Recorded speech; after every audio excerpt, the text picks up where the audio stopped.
اعوذ باللہ من الشیطان اللعین الرجیم بسم اللہ الرحمن الرحیم الحمدللہ رب العالمین۔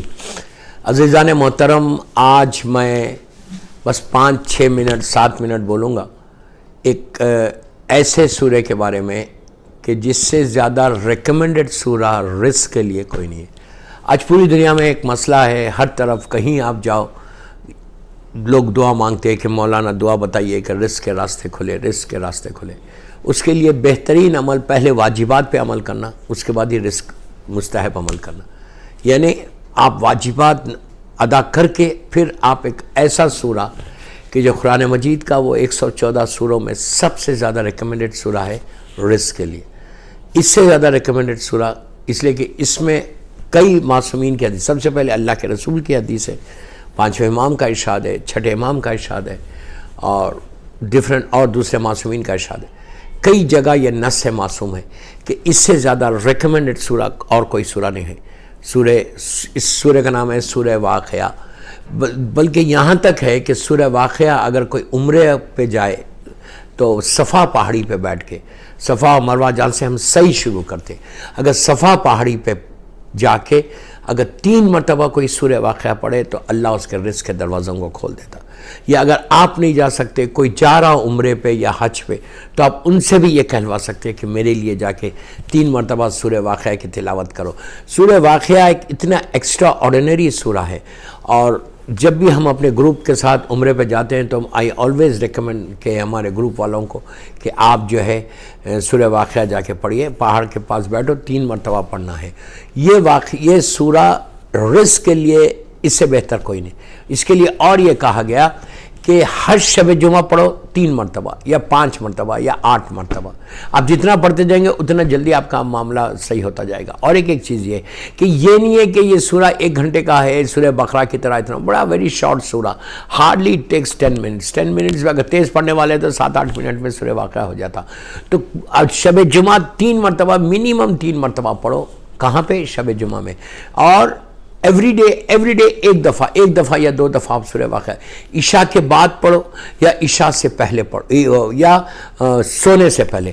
5ویں امام محمد باقر علیہ السلام، اللہم صلی اللہ محمد ارشاد فرماتے ہیں کہ جو سورہ واقعہ پڑھے گا اللہ اس کے رزق کو کھول دے گا۔ 5ویں امام کا ارشاد۔ اس کے بعد 6ٹھے امام ارشاد فرماتے ہیں کہ جو سورہ واقعہ پڑھے گا اس کے چہرے کو اللہ نورانی بنا دے گا اور وہ اللہ کا دوست بن جائے گا۔ سورہ واقعہ پڑھنے سے وہ اللہ کا دوست بن جائے گا۔ اور اس کے بعد کہا کہ سورہ واقعہ پڑھنے والا کبھی رزق کے پیچھے نہیں چلے گا، رزق کے آگے چلے گا۔ تیسری چیز اللہ کے، بس آخری باتیں، تیسری چیز اللہ کے رسول کا ارشاد ہے، اللہ کے رسول کا ارشاد ہے، وہ مشہور واقعہ ابو مسعود کا، عبداللہ ابن مسعود کا، کہ جب تیسرا دور آیا تھا، میں بہت احتیاط سے پڑھ رہا، تیسرا دور جب آیا تھا تو انہوں نے بڑا پروٹیسٹ کیا تھا۔ یہ بھی جناب ابو ذر الغفاری کی طرح تھے، بہترین مولا کے صحابی۔ تو عبداللہ ابن مسعود نے پروٹیسٹ کیا تو انہوں نے ان کو مروایا تھا۔ ان کے کئی اس کے لوگ آئے تھے اور آ کے جب بہت میں احتیاط سے پڑھا، زخمی کر دیا تھا، اتنا مارا تھا۔ یہ بالکل بستر مرگ پہ لیٹے ہوئے تھے۔ تو وہ خود آیا۔ کیوں آیا خود؟ مزاج پرسی کو آیا، اس لیے کہ صحابی رسول ایک ہنگامہ مچ گیا کہ عبداللہ ابن مسعود کو مسجد میں گھستے ہوئے مارا گیا، اور بزرگ صحابی تھے۔ ان کے پاس آیا، اس نے آ کے کہا کہ کیا میں آپ کا علاج کراؤں؟ تو کہا ضرورت نہیں ہے علاج کرنے کی۔ اس نے کئی چیزیں آفر کی، یہ کروں یہ کروں یہ کروں۔ آخر میں کہا کہ آپ بہت کمزور ہو گئے، آپ کے بیٹے ہیں، آپ کی بیٹیاں ہیں، کیا میں آپ کے رزق کے لیے، آپ کے بعد آپ کے بچوں کے رزق کے لیے کچھ انتظام کروں، کچھ آپ کی میں مدد کروں رزق کے لیے؟ تو آپ کا جملہ عبداللہ ابن مسعود کا آپ کو ہر کتاب میں ملے گا۔ عبداللہ ابن مسعود نے کہا تیرا 1 درہم 1 فل نہیں چاہیے۔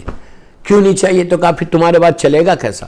تو کہا میں نے بچوں کو سورہ واقعہ سکھا دیا ہے، سورہ واقعہ کی تلقین کی ہے، اور میرے بچے سورہ واقعہ۔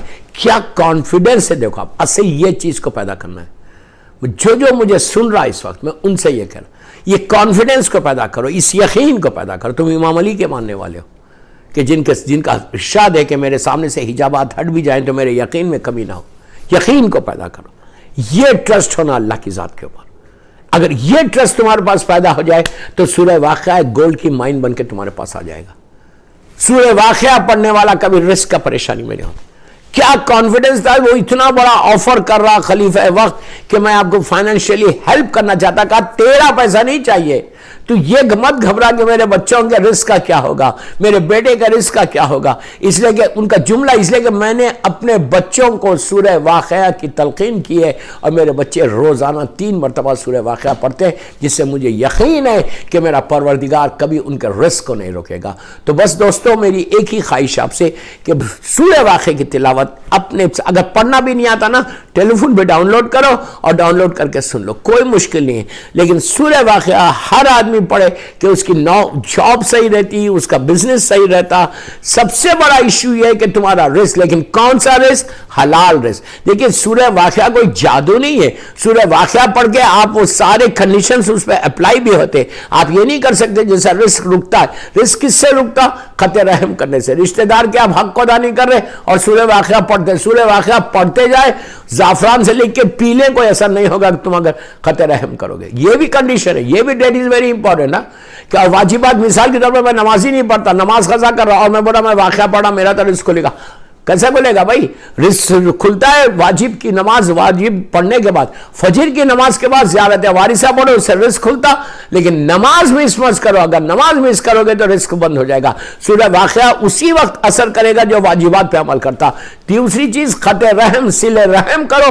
اگر تم واقعہ پڑھ رہے، 10 دفعہ واقعہ پڑھے اور تم بولو گے مولانا نے اتنی باتیں بتائی کہ سورہ واقعہ پڑھو میرا رزق نہیں رکتا، میرا رزق رکا ہوا ہے، تو چیک کرو اپنے آپ کو کہ تمہارے خاندان کے تعلقات کیا ہے، تمہارے رشتہ داروں سے تمہارا حق کیا ہے، کیا تم بات کر رہے کسی سے، یا تم کسی سے ناراض ہے اور ناراض ہو کے تم جو ہے نا بالکل وہ نہیں کر رہے۔